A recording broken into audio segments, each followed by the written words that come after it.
आता त्यांनी कर्जमाफीच्या संदर्भात देखील याच्यामध्ये सूतोवाच केलेला आहे। पहिल्यांदा तर मी स्पष्ट करू इच्छितो, समोर कुठल्याही निवडणुका नसताना आम्ही कर्जमाफी केली आहे। केवळ विधानसभाच नाही तर आम्ही स्थानिक स्वराज्य संस्थाच्या निवडणुका जिंकलेलो आहोत। तरी देखील आम्ही हा विचार केला नाही की आता काय करायचं, आता 2029 ची निवडणूक आहे, त्यामुळे 28 किंवा 29 मध्ये कर्जमाफी करू असा विचार आम्ही केला नाही। कारण आमच्याकरता कर्जमाफी हा राजकीय विषय नाही। आमच्याकरता कर्जमाफी ही शेतकऱ्यांकरता एक आपल्याला आमचा शेतकरी जगला पाहिजे, आमच्या शेतकऱ्याला पुन्हा कर्ज घेण्याची शक्ती प्राप्त झाली पाहिजे, याकरताचं एक इन्स्ट्रुमेंट, एक उपकरण म्हणून आम्ही कर्जमाफीकडे पाहतो।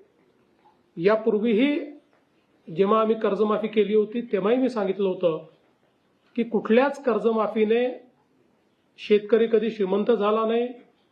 कर्जमाफी हा काही परमनंट उपाय पण नाही, पण परिस्थिती अनुरूप आपल्याला कर्जमाफी करावी लागते, कारण त्याशिवाय त्या कर्जाच्या नेटमध्ये पुन्हा आपल्याला शेतकऱ्यांना आणता येत नाही।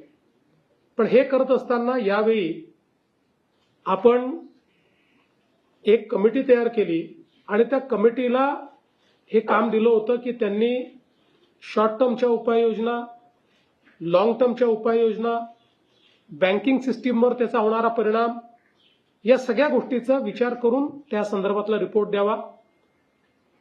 समितीच्या रिपोर्टच्या आधारावर काही निकष आपण यामध्ये टाकलेले आहेत।